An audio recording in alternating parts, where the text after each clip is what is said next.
But I do. I want to know. I want to know what it's like to get paid $350,000 for 3 months of work. It's not technically like, to be fair, it's not 3 months of work. It's 3 months of day in, day out work, and then it's sporadic and peppered with interviews. But by the way, I'd I love to just know what want to that's know like what too. that's like. What the like? I know. I was saying that me because I'm below the line, but when you chimed in being like, yeah, me too. I'm like, oh yeah, me above the line as well. Would love to know what that's like.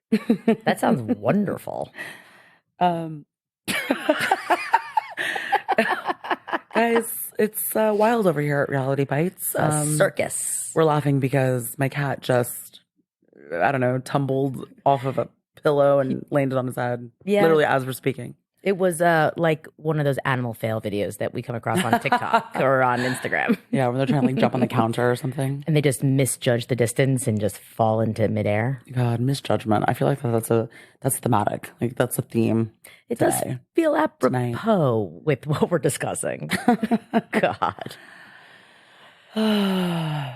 We'll obviously get into the nuts and bolts of this interview. The brass tacks. The brass tacks, if you will. But it was... delusional doesn't even begin to cover it in some of the rhetoric that they use. Exactly. I don't even know what to say. Rachel, it's one thing, she's gone through this experience and I'd say has come out the other side of it, but that'd be a lie. But here's my thing. Bethany knows better. Bethany has had upwards of like 6 television shows, of which she has both been a cast member and a producer. And the way in which this woman was presenting herself, I was appalled. It was abhorrent. Like, I know that all the other stuff's really important, but I knew what to expect. Like, I knew she was going to be Bethany. I knew she was going to be hyperbolic and very theatrical. I knew we were going to get a version of what we listened to. I was not expecting the ththings that she said. Like, the weird. Oh, yeah. Like, lying. I mean, can I say lying? Out lying. Yeah, can I say that? I mean, yeah. It's lying through, it's lying through the filter of plausible deniability. So she's not lying explicitly. Like she's not saying it happens like this and being explicit about it and being very detailed. But she is lying through the lens of plausible deniability. Like it could happen and maybe it has. Right. Like, oh yeah, I know. I know that things like that have happened. Or I think that. And not going further to say that doesn't like, oh yeah, I know that people have asked to be producer credits on shows, but that's not a real thing. And Bravo would never she's not doing any of that. Get the fuck out of here, Bethany. You know what I mean? You were a producer on the show that had your name in the title. That's it. Seriously, like it was so wildly outlandish and very negligent that I was very disappointed. Like, I understood she was going to lead. I didn't think it was going to be like this. And it was just negligent and disgusting. I mean, this honestly felt like watching a bad legal show and some sort of like, used car salesman version of a lawyer leading a really, really dumb witness. Yeah. To the slaughterhouse. Like, it was flagrant. It was outlandish. And she knows better. And you said this to me before we got started recording, but we expected more from her. Oh, yeah. I'm like, guys, I'm less concerned with like how, I mean, yeah, she's fucking horrible, but whatever. Yes. But some of the things that she was saying and doing were definitely like a play. Like she knew that she was doing that because it's a tactic, right? And the Razzie goes too. Oh my God, I can't. It's a whole other episode. But the way that she was saying certain things, it was straight up sloppy. I was like, I know that she's sharper than this. She has a better acumen for what reality TV is and what the perception and like the telling a narrative and how to present it. She's trained with press, right? So this was just like years. By the end of it, I didn't understand really what the purpose was. Like, obviously, it's to align with her initiative and the reality reckoning, but it was so sloppy that it felt like this did her a disservice. Yeah. This, I mean, I don't know if it's going to, because she's a person that says any press is good press to excuse like how dumb something that she said. But that's a delusional tactic. And here's what's so fucked up. It's like, and this is what really gets me, like, pisses me off, is we talked about the strike, and I think I know we both were, but I think collectively we were all a little fed up with Bethany, even leading into this interview. Sure. She's been obnoxious. It's been, we all agree she is not the face of this, unionizing and rallying the troops around reality TV. And we had a whole episode about it. We believe that reality stars should unionize, Absolutely. just as we behind the scenes of reality television should be unionized. We should all have protections and safeguards in place. That goes without question. Totally agree. However, I am so livid by how Bethany has been narrowing her focus in and doing it with such vitriol, and these headlines of, Bethany says she's going to take down Bravo. The fact that she retained a seriously fucking powerhouse law firm and sent this letter, which is essentially saying a lawsuit is coming against NBC Universal and Comcast. Sure. Here's the problem. She is narrowing her sights in on Bravo. The issue is industry-wide. This is not about Bravo. This is not about NBC Universal. This is not about any Comcast network. That is one conglomerate of about 6 of them, of which all 100+ networks are populated I know, that's what's under. so funny. And she's going to fuck all of us by doing this. Yeah, she This is not the fight, guys. It's not. Like, it's also not the fight through Raquel. I mean, it's just like, it's embarrassing. no, and You know what I mean? and it's so embarrassing. It's so bad. It's so embarrassing. She was not the one. She was not the one. Guys, this interview is like horrible. Obviously everyone knows this, but I just can't. I'm laughing. I'm sorry. because- It's embarrassing. And Okay. Bravo is probably thrilled right now because this is just if I were an exec at Bravo, I'd be like, oh, she just comes across unhinged and makes it seem like every single like unfounded claims, guys. And we're gonna get into it. We're gonna get into it because we're gonna break down. We're gonna break down like all the technical things that she was kind of leading the witness, if you will, and the type of questions she was asking, and we're gonna break down the answers that Raquel gave, which are like just absurd. And some of the stuff I think has been debunked, and you guys already know. But we're still gonna break it down, and we're gonna detail how like stupid and pathetic this is. Yeah, or was. Totally. And I'm so happy that we're doing this all in one because, oh yes, like being able to kind of see it in its totality from a 30,000 foot view of everything that was said, and it's amazing how she was so obvious. Bethany was so obvious in what she's doing. And listeners, thank you guys so much for being patient, because we've been getting DMs every day being like, are you guys going to talk about it? Are y'all going to break it down? Like, what's going on? And we really needed to wait until we listened to all 3. Because here's the thing. We went through the stages of grief. We started out angry, and then by the end, we're laughing. I know, it's so true. And like, right? Wouldn't you say? We kind of went through a lot of just myriad of emotions. Yeah, well, we were talking about episode 1, and we're pissed. And we were like, we're going to get into it. Like, we're going to rip it. We're going to go. And then Part 2 happened. Part 2 got released like at 5 a.m. And then we listened to that. We're like, wait, hold on a second. Whoa, what the fuck? Let's just let it play out, okay? Let's just let it play out. And I actually, for the first time, took the advice that I'd give my cast members. Let them do all the talking first, so then you can respond appropriately. It's very hard because it's delayed gratification, right? Totally. So you're like white knuckling, and you're like, you want to fucking say the thing, but you have to white knuckle. You just need to let somebody just give just a little space and just a little room so they can fall on their own sword. Oh, yeah. Silence really, a little silence goes a long way. A long, long way. Anyway, guys, we're going to get into it. Let's do it.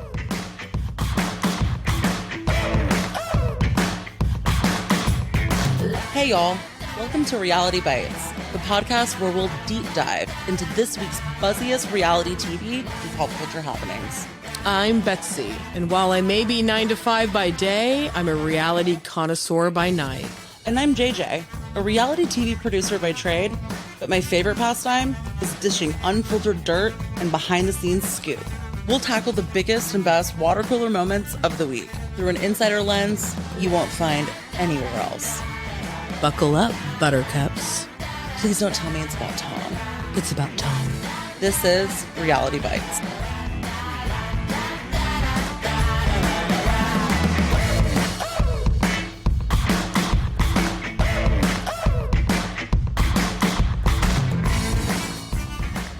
Guys, I know I keep saying this, but I'm sorry that my voice is not recovered.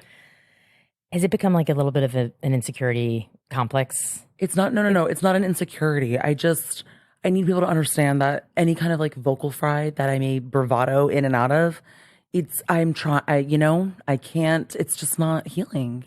Well, it's hard for your voice to heal when you're also podcasting every week and, I don't know, speaking in your normal life, unless you take, some sort of, vow of being mute for a few days. Yes, silence. That makes more sense. Could never. No, I know. That would be a feat. That would be an impossibility, statistically speaking. Anyway, what I'm trying to say here is that it's not an insecurity. It's a sympathetic apology. Like I'm right there with you. I'm just tired of hearing the cracks. You know what I mean? My voice is like a metaphor for like my knees that crack like every time I get up from the couch. I think that your voice is not. I think you are. Some people are into the rasp. By the way, you've got a good rasp going. I don't think you're super vocal fry-y. I think you might just be a little bit more aware of it and, hyper aware, if you will. Guys, I have really, really good hearing. Like exceptionally good hearing. Exceptional This is hearing. true. It's also very late. We're doing this because we wanted to get like stoned and like do like a late night. So just to say that real quick. But anyway, I have exceptional hearing. And so it's like inner ear. I can hear the vocal fry as we're recording right now. You know what I mean? Yeah, but these headphones also are like I know. fucking sensitive. My voice sounds like a vocal fry. I'm bandwagoning here. Yeah. Anyway, But, just to say that real quick. But I kind of just don't know where to begin. Where do we begin? Oh God. I mean, look, there was a lot over this 3-part, total of probably an hour's worth of content episode. Oh my God, I wasn't expecting that. I don't listen to her podcast, so I didn't know that all of her rollouts are 2.5 minutes. I mean, a third of the, I'm exaggerating, but a third of the fucking episodes were ads. They were 2.5 minutes. There were 2 mid-rolls, a pre-roll and an end roll. But they were long. They were long. And some of that is the iHeartRadio stuff, so that's not something they're paying for. Sure, let's say 15 seconds of that was like promos, internal, Sure. in-house. But 2 minutes of that were external ads. Oh, but this is the norm. Of each one. This is the norm. It's not just because of Rachel's episodes. No, I saw that was like a consistent review on her podcast well, page. Bethany likes to get her bag. Apparently. I just can't. I mean, I can't. I think, had either seen someone write this up or done the mental math yourself and said that in all likelihood over these 3 episodes, she's probably pulling in close to $200,000 in ad revenue. That's what I pontificated. Guesstimating, right. This is totally not. Bravo and Blaze actually dissected this and did a whole post about what she could possibly be bringing in. And she broke it down like using an Excel spreadsheet.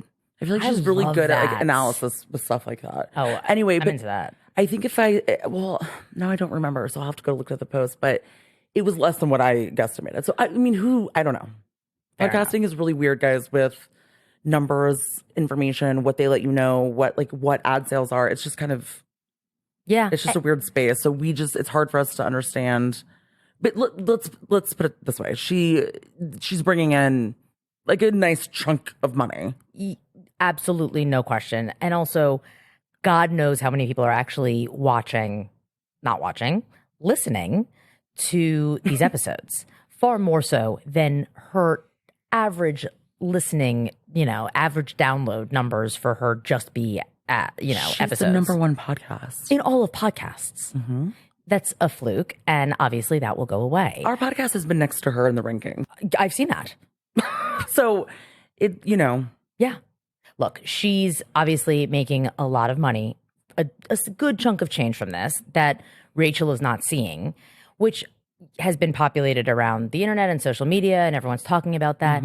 But you and I had a conversation about this, about why this is actually the case. Because I at first had, I think, said to you after the first day of seeing that it was at number 1 on Apple Podcasts, and, everyone's talking about this, as were we, and I said, I guarantee you, like later today or tomorrow, she's going to come out and say that she's actually giving Rachel X percentage of whatever ad revenue is brought in. But you brought up a very good point, and I completely agree with you.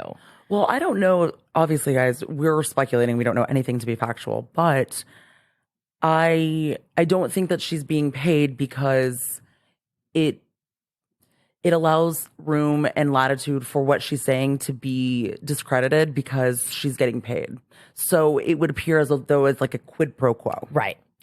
And it's very clear, and we touched on this before, and we will continue to talk about it, that this fit very squarely into Bethany's overall reality takedown agenda. It's what I would call long form, slow burn producing. By the way, yes, exactly. I mean, the writing was on the wall. She's producing this reality From reckoning afar. narrative.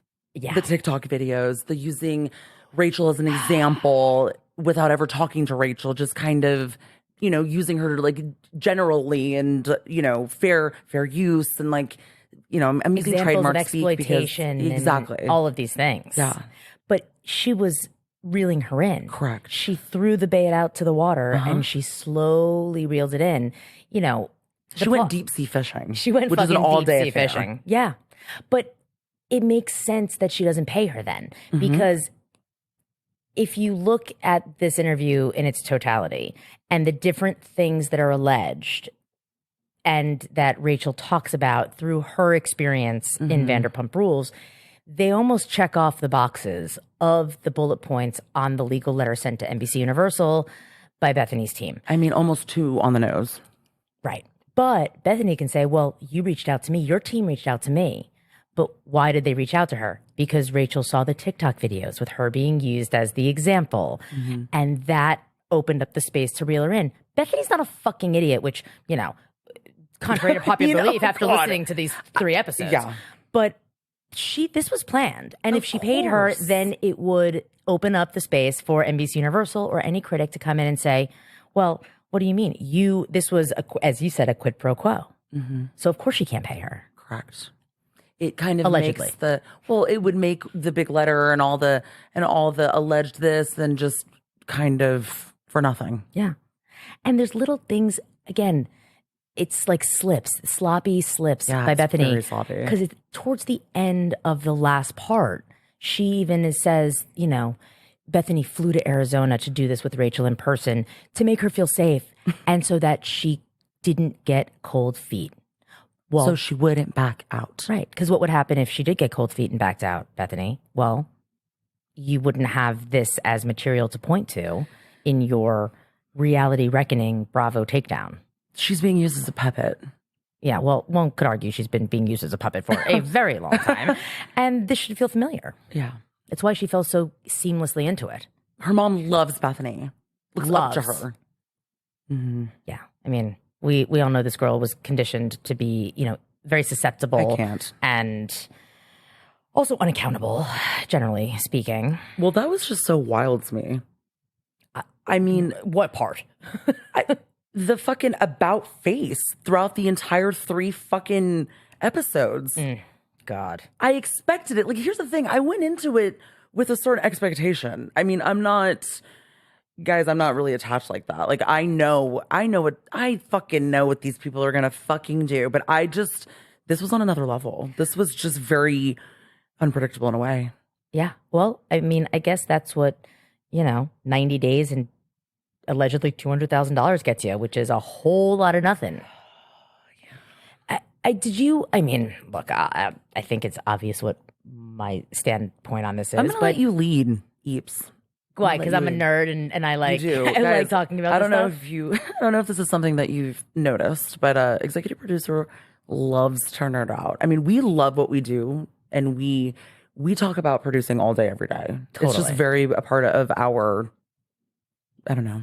It's kind of like in our genetic makeup at this point. Yeah. So we kind of always look at everything with the POV of that. And it's just been wild. And I just feel like you are in it.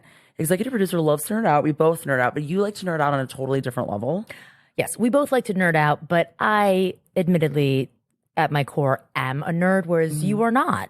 And that's, I think, where this comes into play. She wrote up an entire objective. Like, it's really long and it's like it's so organized, and it's what she does at work when we have to have Like when we send like story beats out for all cast events. Oh my God, And it is like that. No, Shit. No, it really is. And she does these packets. Like they're like these big packets that kind of give you a run of show, but it's camera movement, it's blocking, it's My finale rundowns. the are finale always rundowns, and it's crazy. insane. And so she came prepared. I did. And we've been preparing all day. Yeah. But I just feel like I'll take it. I'll take where the you look. lead. Where you lead, I will follow anywhere. And you're not even a Gilmore Girls fan. I know. I did not watch that show. That hit close to my heart though, because I just can't. It's just I can't. It's cringy to I me. know. It's I know. very cringe. Yes, we bond on Maisel. We do. We do. I just can't accept Gilmore Girls. I don't think I will ever be able to accept it. I've let that ship sail. But if anyone listened to the strike episode, you obviously know that I am a nerd. Yeah. So that shouldn't come as too Betsy much of and a I surprise. tried to really empower her to lead that episode. She's like, no. And I'm like, no, go ahead. It's okay. I fought it. Live in your truth. Live in your truth. I'm living in the truth. I'm living in the space. So, God, anyway, so on the accountability disaster that we watched, or listened to, rather. I keep on wanting to say watched. Well, because we're going to watch it tomorrow. By the Today. way, yes. Today, technically. We are going to watch it. Oh, God. You know it's going to be 10 times worse. Oh, I know. That's why I just had that reaction, because it just dawned on me that it's going to be so bad. much fucking worse. If you don't know now, you're going to see a lot of weird smiling. Well, it's hard In enough like to listen tragic, like traumatic, like retelling of things. Oh my God, yeah. It's hard enough to listen to someone struggle to get through a basic sentence structure. Watching them do it is going to be 10 times worse. It's so bad. Sorry, not to be an asshole, but it was tough. It's loud. But this is what I was going to ask you. 3 months in a treatment facility to, address her mental health and emotional well-being, which, by the way, fully supportive of. Obviously, she went through a lot in that time period, fault or not, just as a human being. Yes, absolutely. Like that's a lot for anyone. We talked about it a lot in the podcast. And we had, right, exactly. So did you expect to see a little bit more growth, movement, different rhetoric in terms of her feelings on the situation now, 5-6 months out of it in hindsight? I mean, where did you land on the general tone that Rachel took? I landed on, I felt like the last 3 months she was surrounded by a lot of yes people. And then, whatever discourse and relationship that now she has with Bethany in the last probably, I would imagine, like 6 weeks or so. Right. Empowered that entitlement even more. Well, if there's ever someone to do it.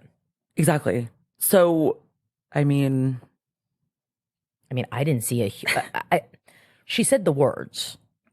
I'm remorseful on that, but like I expected, like, I'm really fucking sorry for my part in all of this. she dodged. She was dancing the whole time. She really was. There were so many inconsistencies. There's not really just any accountability towards Tom at all. I know. It's kind of weird. It is. I mean, there is a little bit, but not in a real way. Like, just not the video, Right. which we'll talk about in a little bit, but Totally. just no accountability. No. The relationship was over. I wouldn't have done this if I wasn't, and I didn't know, if I wasn't under the impression that it was over. She didn't even say under the impression, because under the impression would leave latitude for, Uncertainty? Exactly. Like, Yeah. I knew I would never have done this had I not known that it was over. What kind of fucking response is that?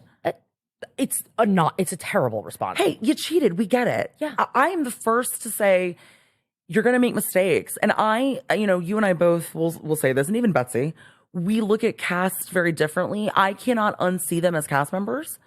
And so then therefore I can't really observe them outside of that. So they are human beings to me. Exactly. And I know that a large majority of people see them as human beings, but under their kind of scope and definition of what that is. And we talked about like the parasocial type of relationships. Yeah. I know that I probably come off more sympathetic and forgiving. It's not that I'm forgiving. It's just that you are, day in and day out with these people. Yeah. They're human and they fuck the fuck right up. And the thing is, they're all fucking dumb. They're right. The mistakes that they make are like, you're there watching it and you're like, what the fuck, what the fuck are you doing? But that's because we get a window into an intimacy that most people don't get into a window of our own personal lives. Right. So you see them make the mistakes, you see them try to come up from them and all of these things that, you just feel for them. So in saying that, I feel for her in the fact that she was taken advantage. It doesn't make her any less accountable. I mean, responsible rather, and culpable for entering an affair. But Totally. I can see the two things can exist, 100%. And so I just, hearing this, I was just like, what the fuck? Like, what the fuck is actually going on? And that's why I think she's been around a lot of yes people. She's been around a lot of people who have told her probably the same things that we broke down in covering Vanderpump. Yep. But when you hear that so much, it turns into, I was completely taken advantage of, and that's the only reason why I did this. Or, I was dumb, or didn't know, or they're taking advantage of me, or this is an error. Like, it was wild to me. It was so insane. Well, and also another thing that I love that she said is that, cheating is so normalized in this cast, and she saw them as role models. Guys, she's taking rhetoric from the things that we said over the last few months and like normalizing that and giving it breath for her, shitty behavior. It's just, it did not, the words came out of her mouth. I heard a lot of people. I am accountable. I am X, Y, and Z. It was so empty. But it was so empty. So fucking empty. That's right. It was so Ariana and I empty. were never friends. We were acquaintances who became friendly and were like. Do you not understand? We have 5 fucking seasons of television and social media posts that say otherwise. Yeah. It's not even delusion, but she doesn't. But it is delusion. I mean, it's fascinating. That's what it is. It's fascinating. I've never experienced this before with a cast member. I thought maybe I had, but no. This is on another fucking level. Like, this is outer space. This is like a freak show. This is outer space. And I have worked with some pretty fucking delusional people. Out of touch. Like out of touch. Like, there's one person I'm thinking of in particular that was like just grossly out of touch. But that doesn't even hold a candle. No, this was wild, and she believes it, and she believes. I believe that she believes what she's saying. But then I want to know where the money went. I want to know where the almost $200,000 to the Meadows went to, because I'd ask for a refund. Okay, are you familiar? I mean, I'm saying this like, are you familiar with treatment facilities? But are you? Because I don't know how much they cost. Like, I'm sure it runs the gamut. But I looked this up, and I found. To my estimation, she said $200,000 for 90 days. That seems a little inflated. That's a lot. But honestly, it was probably between $115,000 and $140,000 for 90 days. Because I saw, by the way, there's a website, luxuryrehabs.com, which I just kind of love. What? Oh, yeah. By the way, of course there is. And it gives different scores, and it gives you pictures and different offerings and whatnot. And of course there is. Of course there is. I don't know what I'm thinking. There's a website for everything. Yeah. But yeah, I mean, it's probably between like, it's over $100,000 for 90 days. So it's a lot of money. Is that the going rate? Is that middle road? Well, like, not promises. What's the promises? What's Malibu? Malibu promises. It is promises. Yes. I want to say that's like $15,000 to $20,000 a week. It's like something. Shut the it's something fuck insane. up. Hold on. I'm out of touch, obviously, because I don't even know this. What? Or maybe it's a month. I might be grossly misspeaking, but it's something disgusting. Oh, is it promises or passages? Passages. I was like, wait a second. Promises, passages. Promises, whatever. Promises, passages. I mean, it's the same fucking thing. It is. It's very biblical, it feels like. Yes, it does. It does. Okay. How much does Passages Malibu cost a month? I was not wrong. So Passages Malibu is anywhere from $80,000 to $111,000 a month. Shut the fuck up. Swear to God. Guys. Treatment facilities are so expensive. They're so expensive. The big ones. Isn't that kind of sad though? Health and like mental health is just really expensive. It's a privilege. It's a privilege. It absolutely is. This is wild. I'm now just seeing prices of different rehabs and mental health facilities, and it's making me want to vomit. So she went to this facility and she came back. like even more unaccountable than she was initially. I just don't understand. Like, I can tell you exactly why. You pay a lot of money to go to these places. I'm not saying that it's skewed, but they are trying to help you understand what the fuck you just went through, what the fuck happened. And in doing that, there is a lot of compassion, I think, even more so than not that she doesn't deserve it, but it's almost overcompensating in a way that it is now perpetuated her to be on this forever trajectory of, oh, I'm so victimized. Yeah. Which you are, but you're also culpable in victimizing others. Yes. Okay. Absolutely. By the way, that totally makes sense. And I'm on the same page. And what what that equation spit out was, it was love addiction. Yes. That's what it came down to. It's love addiction. And addiction. it was like a drug. It was like a drug. And Bethany echoes all of this. Yeah. She understands because it is like an addiction. You just can't get off the fucking ride. Okay. Sure. Yeah. Yeah. It's just, I wanted more. I wanted more from her because walking out of part 3 of the reunion, and I know we'll talk about the reunion because, I have my outline. Yeah, you do have your outline and with bullet points, guys. Lots of bullet points. But, collectively, there was more sympathy for Rachel after the reunion because it was, she took a fucking national beating. We all felt a certain type of way. I felt very uncomfortable. Yeah, and we talked about it. Yeah. But I just wish I had seen more growth in the last 5 months. There is growth, but also there's not growth. There's also not growth. I mean, as rudimentary as that sounds, I'm just like, treadmill? It's like running on a treadmill. We regressed, I feel like. I feel like a little bit. Here's the thing one thing that she said that really fucking frustrated me. Okay, tell us. Was, and this kind of, again, lack of accountability. And this, like, cheating is normalized, looked up for the cast. One of the things that producers also told me is that you get paid based off your performance from the season prior.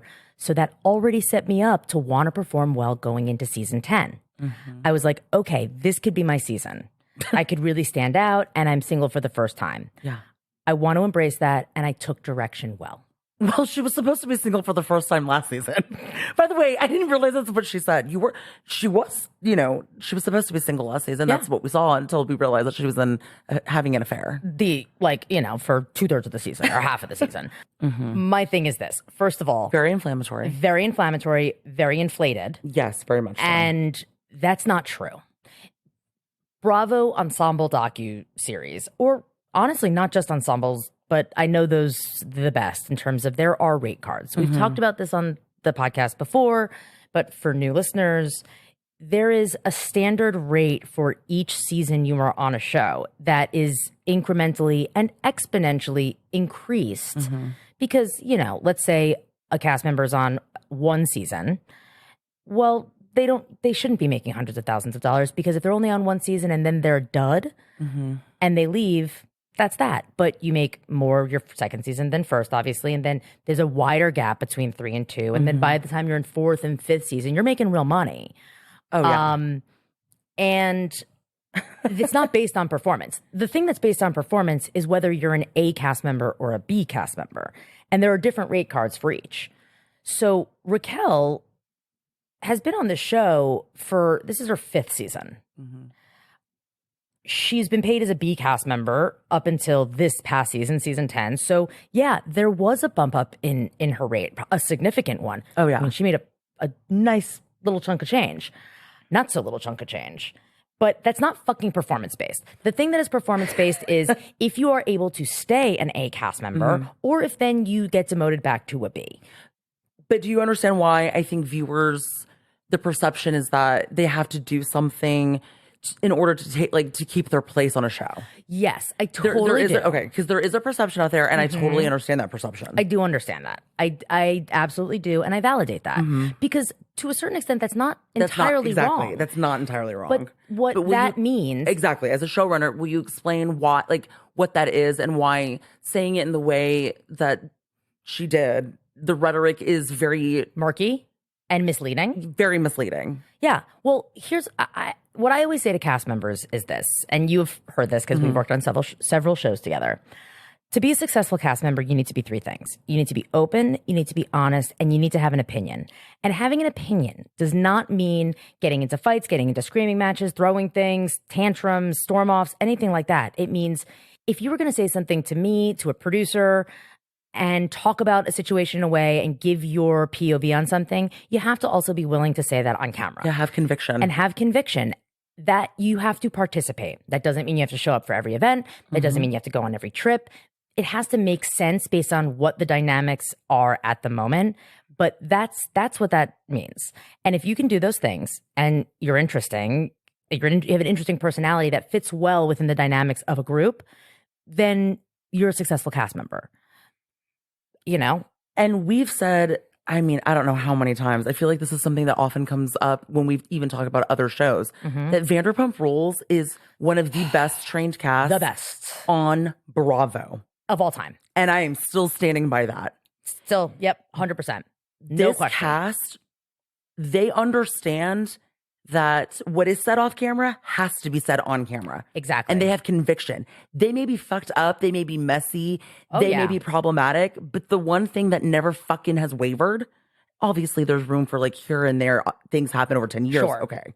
But what has never wavered is their ability to say, I'm going to say that shit again, or I'm not going to talk to you this weekend until we're up and running. Yep. Until cameras are up. Yeah, it's fantastic. They are the best trained cast. They're wonderful. They understand the assignment, and this has been by and large the same cast for many, many years. They are well trained and they take it seriously. They understand the process, and that when you have conversations again, when you've already like had them off camera and you have to repeat it because it has to be on camera, the fucking viewer knows and it comes across as fake as fuck. Yep.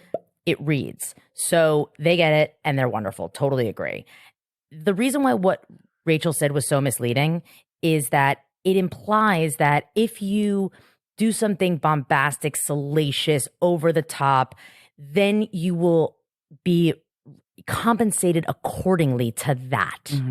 That there is a correlation or a causation rather between, you know, ratings and performance on the show and your paycheck the following season.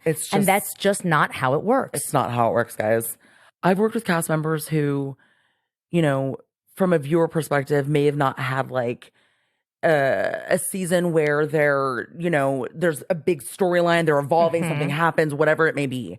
And that may be perceived as not giving much, but they'll still make the same amount of money that they did the year before. Yep. That doesn't move. The needle doesn't move. Or, you know, maybe they, again, like maybe like a cheating scandal or like something that's kind of contributed to the overall viewership of a show. And yet they're not, you know, their rate is not changing. Right. From what they get a pay increase at season over season, but they're not getting like they're exponentially higher. Exactly. They're not getting a raise. Yes. They're not all of a sudden going from 20,000 to 37.5. Right. That's just not fucking happening. No. It's not happening because that can be kind of a flash in the pan.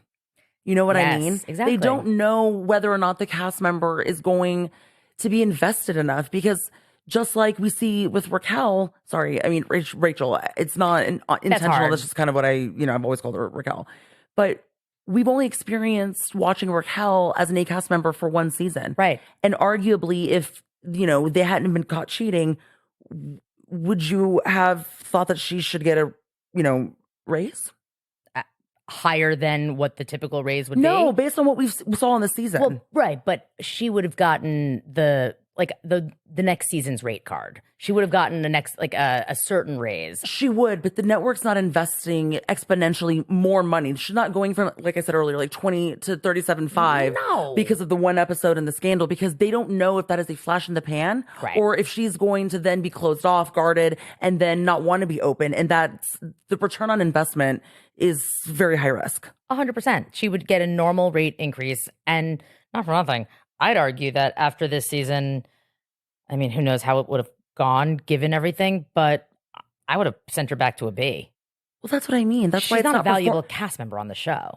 I'm sorry. Outside of this thing, which happened out of season and out of cycle, and just happened to fucking come out. But well, that's what I'm saying. That's why it's not. That's why we're saying it's not based on performance, Right. Because in theory, yes, she would be getting a big raise because this happened. But the truth is that, well, let's talk about it. She is not meant for reality television. She No. would never be cast on a show on Never. her own. No. And Except I'm maybe not, The Bachelor, but you would have better She would be cast on The understanding Bachelor. if she would. She right? would absolutely be cast on the Yeah, Bachelor. but she would never be cast on a Bravo show. She never fucking would. Not on her own independently. No.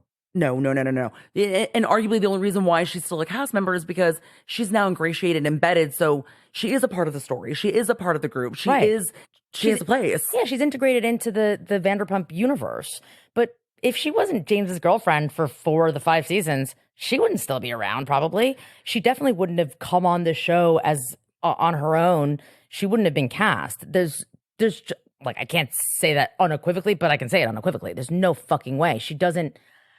Outside of anything having to do with Tom Sandoval and the affair, she doesn't offer enough.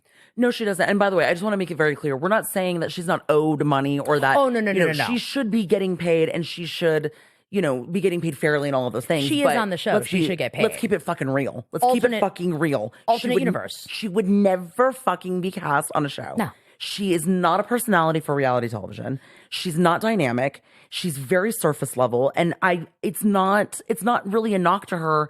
There are people who are very dynamic off camera and it just doesn't translate. She's just not material like that. No, she's not. Think about when she came in too. Like the cast of Stassi, Kristen, Katie, Ariana, Oh my Sheena, God. Lala, Raquel. It's like trying to get onto Atlanta. When you're Literally. standalone coming into Real Housewives of Atlanta, it is very challenging. Ooh. And they That don't is fuck hard. around. They don't will fuck eat around. you for breakfast. Yeah. Most of the cast had no interest in her for the first Absolutely couple of not. seasons because they had nothing to relate to her about. She doesn't relate to this cast. The only relation they have now is 4 years of shared experience. And now we want to see where she went post James breakup. Well, and James was kind of on the outside for a while. Oh, yeah. He was always in and out. In fact, the only person he was more often than not consistently in with, and therefore Raquel was consistently in with, were Tom and Ariana. Exactly. But I mean- she just didn't have a place in that way. It's not to take away from what she contributed. She wouldn't have been a cast member on the show. it's just fucking true. facts. It's just fucking facts. It's just true. Okay. So this was another thing that came up in terms of producers and, Rachel bring this up. Bethany took this home God. as she did most things. That's what you thought, right? That's what did you think that? Did you? So you were manipulated, right? Right? It's like fucking Christ. I know. So producers dangle that carrot in front of you like, well, you need to tell your side of the story and otherwise it's going to be written for you. Mm-hmm. And Rachel says, that's terrifying. So I almost went back because of that. Let's talk about this a little bit. You can tell, like, if only you can tell your story. Otherwise, if you don't, your story is going to be told by other people. Mhm. I mean, that's not untrue. That's not untrue. At all. That is a saying. But I got to be honest, when she said it, I felt like, am I a part of an MLM? I was like, am I that person that's like Facebooking and saying like, you could be this much richer if you just put pen to paper and tell your own story? You know what I mean? If you want to you can win this champagne Lexus too. Yeah. So just buy $5,000 worth of leggings and sell them in 4 weeks and we'll give you that pink Cadillac, baby. That's what I felt a little bit. I know. But here's, let's take it at face wrong. value. Yeah. It's not wrong. It's not wrong. Because if you're not going to tell your story, then who is? And on a television show, there are situations that are covered that you are involved with other people on the show. Yes. And that line is something we say. I'll own up to that. Oh, fuck yeah. Because say it all the time. I've said it many times in my career. And you say it in season, not even about a cast member who's like deciding to return or not, but like, yeah, by the way, it's not like a thing that we're like, they're leaving the show. We have to tell them put pen to paper. no. Well, because sometimes there's not a continuation of a story, in the next season. So that like that idiom doesn't really fit. Right. But even within a season, there are times when there are uncomfortable situations and a cast member is, reluctant to talk about something. And we can't force anyone to talk about anything. Let's be No, very clear. we cannot. But yeah, I will say, look, if you don't tell your side of the story, if you don't tell your truth, then it's open to interpretation by others and it might get told very wrong. Well, yeah, because here's the thing. The other people who were involved are still participating and Right. they're talking about it. That's what being on a show is just talking about shit. And the thing is, there are three sides to the story. There's Right. your side, my side, and the truth. Exactly. And if you're not actually talking about your side of the story, even if you're fucking wrong, even if your perception of it is flawed, It doesn't matter. it doesn't matter. Yes. That is your fucking truth. Mm-hmm. And when they avoid it, what happens is they get fucked every time. Every time. Every time. And in this case, yeah, I get producers, network execs, I'm sure they all said this to her whenever they had these conversations. Correct. But I would too. It's the truth. It is the fucking truth. And Like- here's the thing that fucks us the most, and the perception here is that if Raquel doesn't participate in whatever, they're gonna be fucked, which is why they're trying to reel her in because they need her. The reality is where we get fucked the most is when cast members make pacts with each other and then neither one of them tell the truth. fucking and hate neither that. one of them tell the story. Yep. And that happens. It happens. So that to me is more of the risk. And that's not what this absolutely. is. They can continue to follow the story without her. And I'm sure they are. Because look at where we left off last season. They are, of course, following the fallout of the situation and the affair with she and Tom. Now, is that going to last the entire season? Who the fuck knows? But we all, everyone has their assumptions, but we don't actually know what they're filming and we don't know what they're getting. But of course, part of her quote unquote story is going to be told through others' POVs because the other people are on the show and they are going to continue to participate and do their jobs. Yes, and they will fucking tell her story for her. Exactly. And their take on her story. Like Bethany. Like Bethany's literally telling Oh her my fucking skewed delusional version of this fucking story. Yeah. Well, speaking of skewed delusion, there's a lot of talk about how what we do in reality, a lot of it's editing, it's contrived to create certain storylines, and it's not all factual. So when a viewer tunes in, they're given a narrow window, and in Rachel's case, the affair hit a lot of people very hardly, and that there was a lot of projection happening, and that she was the punching bag. I'm paraphrasing her words here, right? And there's also this implication that Tom and Ariana themselves, and possibly in cahoots with production, fabricated or played up this entire affair, the aftermath, for this quote unquote narrative. What in the flying fuck?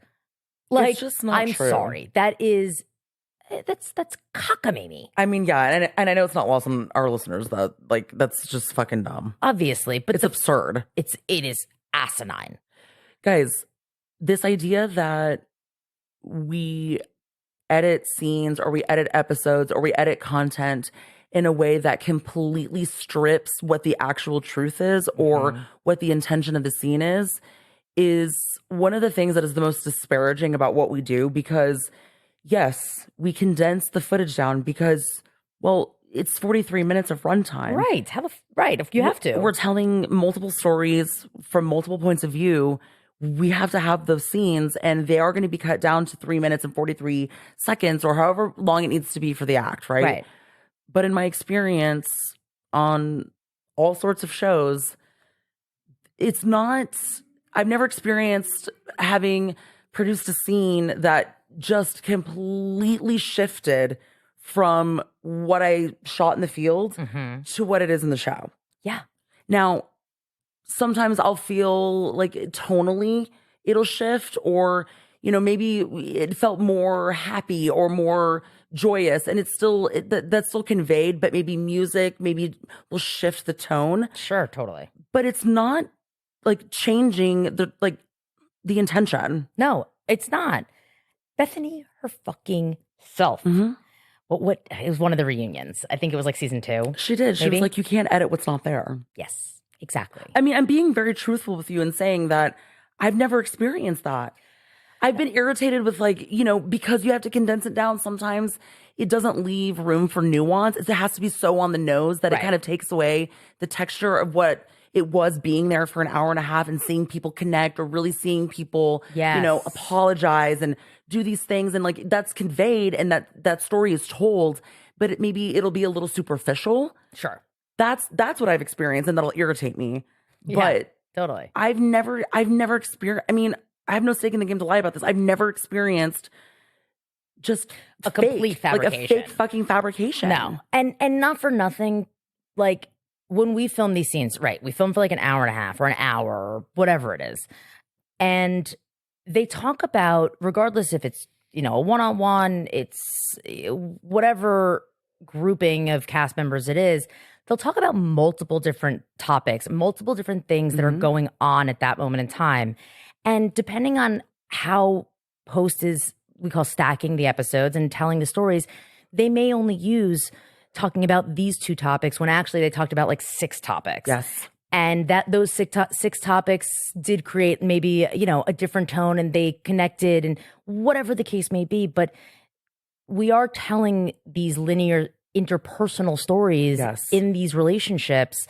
And you do have to kind of narrow the focus so that you can just be, it's storytelling. Yes. But it doesn't, in my career as well, I have never, I echo the statements of Bethany Frankel in that you can't edit what's not there. And it's fucking true, though. It's the truth. Cast members have gotten pissed off at me. They're like, fuck this, and like, look at the way it was portrayed. And I will fucking tell them to their fucking face when they call me crying because they are portrayed a certain way and they don't believe that that's how it happened. Like, that's their perception because we're delusional when we're trying, like, all of us are. Yeah, as humans, we're not always have that self-awareness. Yeah, and I'll fucking tell them. I'm like, that's exactly how it happened. So I don't know what to tell you. Yeah. I don't know what to tell you. And but that is I'm how sorry, it happened. but that's how it happened. Yeah. That's what it was. So, there's just this perception that, and Rachel and Bethany are not helping the matters, that there's some kind of maniacal manipulation. That's so going psycho. on behind the I'm scenes sorry. and the editing it's so to stupid. Fucking ridiculous. Like, what? The 2 of them, they played Raquel, and Raquel for 7 months was just a pawn in their game. And by the way, fucking Tom Sandoval doesn't have the skill to be able to do something for this fucking long just for the end game to be what it was. It is so delusional. It's illogical. It's illogical.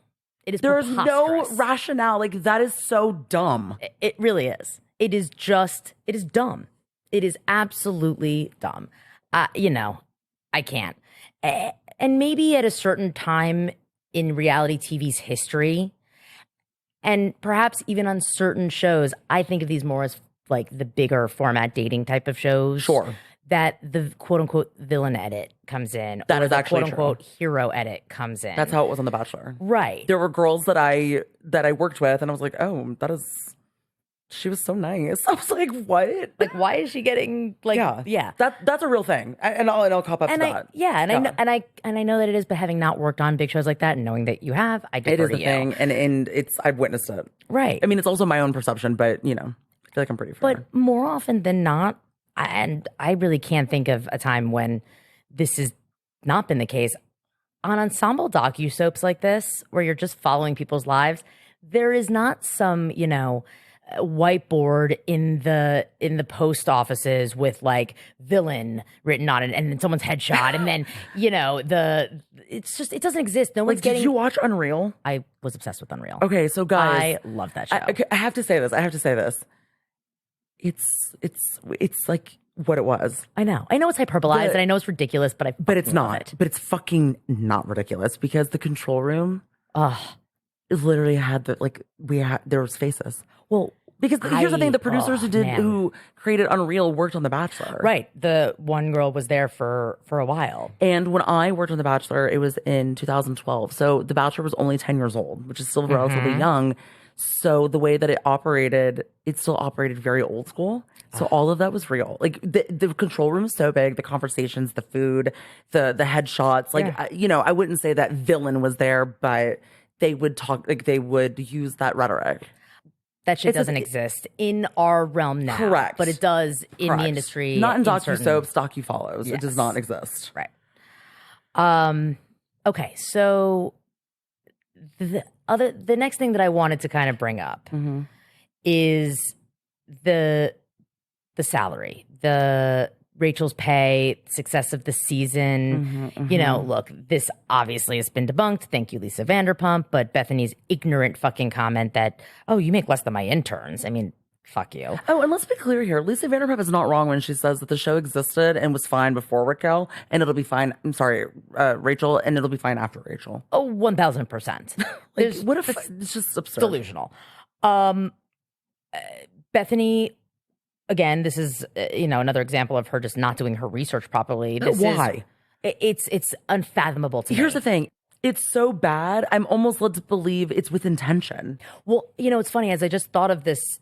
You know what I mean? Yeah, it's almost it's so flagrant and so kind of reckless that it feels like she's just throwing out these statements that can be used as like little sound bites that Rachel wasn't really refuting, but she wasn't confirming either. She's like, oh, well, and then she just kind of continued on with the next thing that she said. But unless Bethany is so uninformed that she thought that this was just Rachel's first season on the show, period, like, I mean, she's been on the show for 5 years. She's been on the show for half of its run. I know. Literally.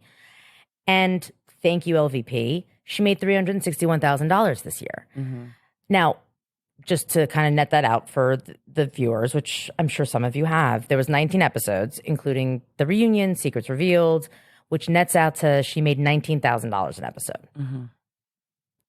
I really don't mean to sound like an asshole. That up until the scandal, which happened after the season was over, I have no idea how she's not worth $19,000 an episode. I'm sorry, she's not. And I don't mean to be callous. I don't mean to sound like a dick, but you're just I'm being factual. Yes, it's less from a judgment than it is. It's not. It's not a judgment. It's coming from a place of just facts. I mean, you know what I mean? It's business pragmatism. I'm not trying to be ugly at all. No. I know. It's like, for instance, really disliking a cast member, but just understanding their importance or contribution. And it's not personal. Totally. Yeah. Absolutely. You know what I mean? Thank you for clarifying that, because it is not personal. It is not a reflection of if I think Rachel was a nice person, is a nice person, is, anything about her personally besides her contribution to the show. Yes, she's flat. It's not lost on anybody. It's boring. Yeah. She's boring. Seasons we all 5 through 9. We all boring. thought Rachel was boring. Remember the first season? Oh my God. I was like, what the fuck? I know. And look, I understood it because it's James's girlfriend, and James is integral. Yes. To the show. 100%. So we have to follow that. We can't he's a lightning we can't rod. pretend that he's not in a relationship. Exactly. So we had to we had to go through that together. Okay? We all did. We went through that together. Yeah. But so she made $19,000 an episode. She made $361,000 for season 10. Season 11, ballparking here, but she would have probably made close to $450,000. Yeah. Okay. If with a normal pay raise season over season. Yeah.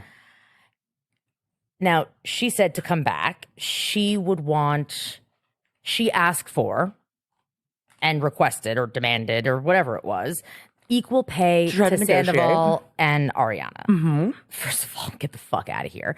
Second of all, she's talking about anywhere between, again, I don't know what they make, but I'm just ballparking, anywhere between, I don't know, $750,000 to $900,000. Well, yeah, because she wanted them to cover her medical expenses. She wanted that on top of that. Wait. She wanted equal pay to both of them and to cover the medical expenses. No, I know. Right. Equaling, yes, $750,000. I'm agreeing with you. Yeah. Because the thing is that they're making it into it's personal. Right. It's punishment. It's this, it's that. You're not worthy, whatever. And kind of to echo again what we said in the beginning of the episode, we want reality stars to be paid fairly. Yes. And they are owed what they're owed.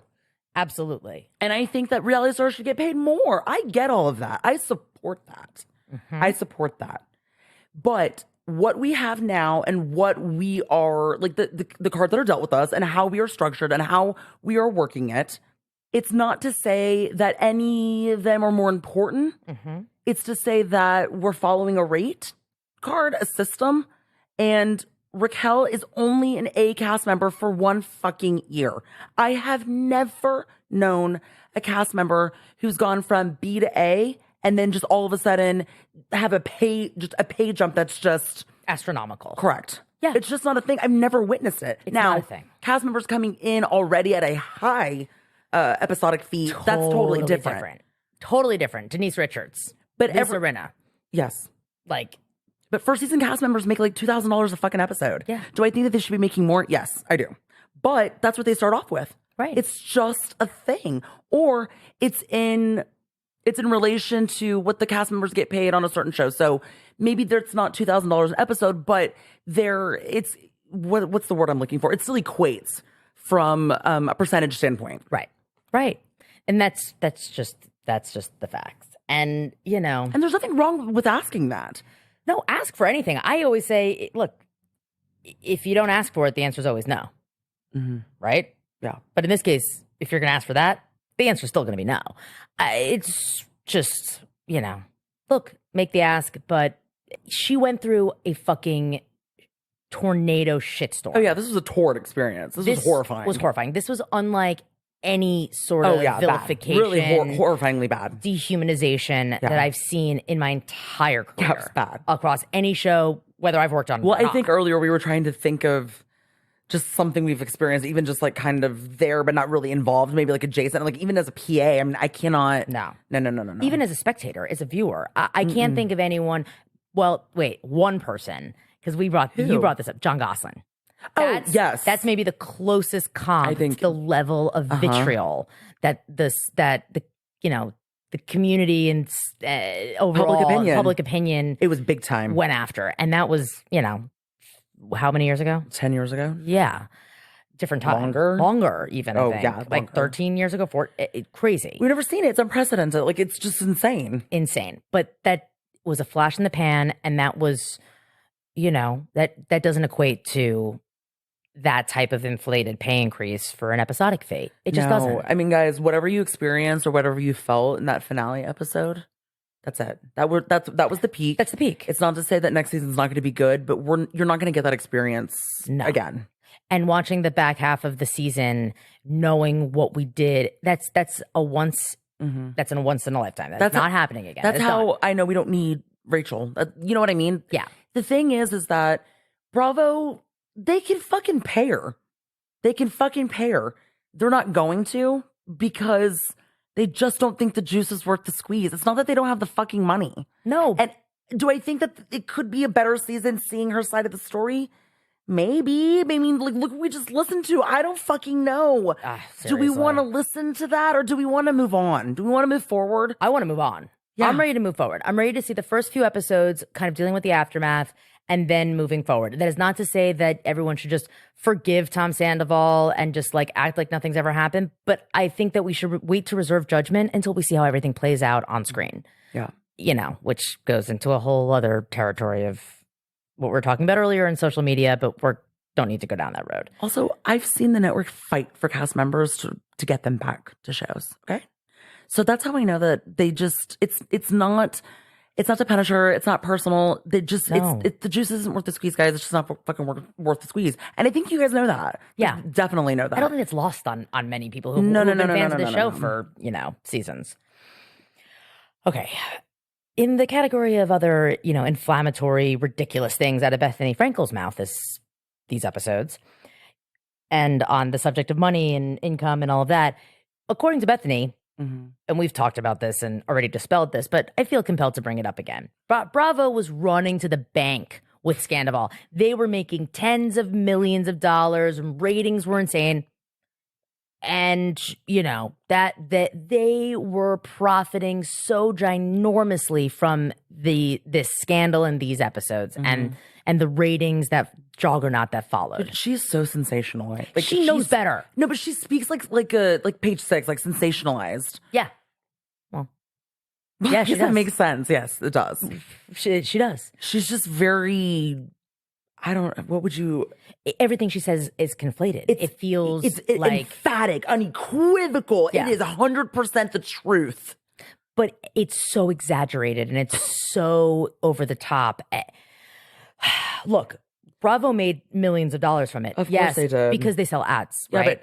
But this is not how this works. no. These ad sales, we talked about this, I think, in our union SAG WGA episode. Is that the one? I know we talked We about it did. recently. No, I just we couldn't did remember because we which. talked about how the upfronts, Yes. that's where we sell the ads, guys. That's where the advertisers come in. A year in advance. Exactly. We present to them what's up, what's up and coming on the slate to entice people to want to advertise with Bravo. Right.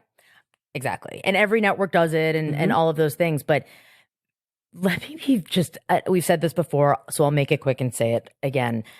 Bravo didn't expect this season to do the numbers that it did. Absolutely No not. one in their right mind would have ever expected this season to do what it did going into it. And especially when they were selling the ads. And the way that it works is you sell the ads based on what the research department in a network estimates the viewership to be for that upcoming season, based on what day it airs, what time, what the competition is on air, etc. Previous season's ratings. And they did not estimate these numbers. So the ad space that they sold throughout this entire run was based on what they expected to get. Instead, what they did was deliver a fuck ton more eyeballs for each dollar that their advertisers spent. They didn't lose money. The advertisers But got their bang for their buck. They got a bang for their motherfucking buck. They fucking raked it in. Big time. They were like, Advertisers were happy. It was like winning the lottery. They were like, oh my God, what the fuck? Yeah, they probably were like, I bought ads thinking that each episode would reach 800,000 viewers, 800,000 eyeballs. I mean, it was on the bubble. It was on the bubble. 100% was on the bubble. If it didn't perform this season, it probably would have gone away. Yes. But you buy advertising space thinking that you're going to get 800,000 eyeballs and you get 2 million. Well, that sounds great for everyone but Bravo. Like, that's annoying. They didn't. Now, this season, they definitely sold on a higher rate for season 11, but it's not going to be the same numbers because this is not repeatable. This was a flash in the pan. This was a moment in time. And Bethany fucking knows this. And also, I She just knows can't stand her. this. I know you're so mad. I'm so frustrated. I'm so Well, annoyed. say it. I feel like you were gonna say something. Just say it. This is the time. Okay. Just get it off your chest. This If you don't tell your story, somebody will tell it for you. Touche. At one point, I forget when it was, Bethany is talking about ratings and saying, they, Bravo, Andy, whoever they are, she couldn't even get the Roni ratings. She had to demand them. No one got them until she demanded them. Guys, we're fact checking. Well, we are fact checking and we're myth busting. Yeah, this is complete fucking lies. Okay, here's the deal. This is something that most people won't know about, but because I worked within the network world, I knew of. There was a website from, I want to say like 2011, 2012 till about like 2016 called, it was bravoratings.com. And it would post the ratings of every fucking Bravo show and like the press releases that went out and like what they greenlight and what's went into development. And it was just this site, very archaic. We're talking 2012. And people in the industry and internally, and certainly the fucking cast of Roni knew, although it wasn't advertised on this site, is that the person who created and ran this site was Simon Van Kempen, Alex McCord's husband. Because he was a fucking nerd, I think. Like, I never met the guy, but he built a fucking website after he was off the show. I think he was off, but maybe the last season they were on. But look at Alex. But exactly. I mean, this tracks. It tracks. BravoRatings.com. If you guys... They're so nerdy. So nerdy. They're so fucking nerdy. Yes. But Bethany, fuck you. You definitely knew about this. And you could have gotten the ratings any fucking time you wanted. You didn't have to demand them. This is not proprietary information. Yeah, what is the fucking deal with that? Off. I know, that really got you... It did. It's because you worked at the network. I know. It's true. And I'm like, no. And you had to do this. Like, this was part of your job. You had to get all of the ratings scheduling tracking and the tracking and all that together. Oh, yeah. Ratings tracking. I love the numbers, the nerd in me. And that was my job. I was in programming. Do you feel like she's stripping away your identity at that time? I do now. Yeah. Well, the second I saw that, I was like, oh, fuck this. I know where I'm going to go. and because I'm a nerd, I know that there's this internet archive where you can find snapshots of websites throughout history of the internet taken over time. So if anyone is a nerd and wants to look this up, because it's really antiquated and very kind of nostalgic It's like throwback. analog. Oh my God, it's totally fucking analog. It's so weird to see images of what computer, because we've just evolved with it that I Right. can't remember. And it's so weird. It's so weird because it just looks so old. Oh yeah. When you go back and So look, like, old. you go down the rabbit hole on this and you find it's just like a different world. So was the website circulated in the office? Were y'all like gossiping about it? Were you like, oh, this is Simon? Oh, at some point, yes. And then it just became like just common Was it knowledge. it wasn't a problem though.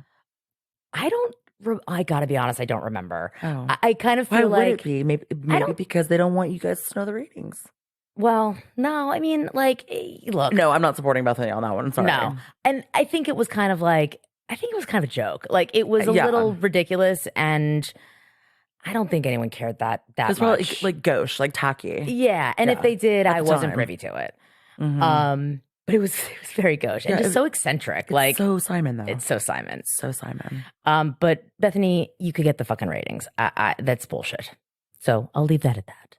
Myth busted. All right, guys, I think we're going to take a pause right here and we're going to make a little cut point. We're going to split this episode into two, just so we're not bombarding you with so much information. You can take a break, you can come back to it. Yeah. And in the meantime, if you, want to subscribe wherever you listen to your podcasts, leave us a 5-star rating and or a review. I know JJ, wow, I called you JJ. It was habit being here. know. Shit. Lauren. I know Lauren likes to say, or leave a 1-star. We accept criticism. I'm not as accepting of criticism. Please leave 5-star review. Well, I want people to tell their truth. That's fair. How they Fine. really feel. Well, that goes for one of us. But also, if you scroll down in your podcast description and want to donate a cocktail, we're always very accepting of that. Or really, Lauren and Betsy are accepting of that. But I'll beg them. I'll never to- deny. to- I will to never pass one on to deny me. a cocktail. But here's the thing. It's probably more of an herbal refreshment, Well, I'm with you there. Anyway, All right, guys. Thank you for joining us in this part 1. We'll be right back. see you in part 2.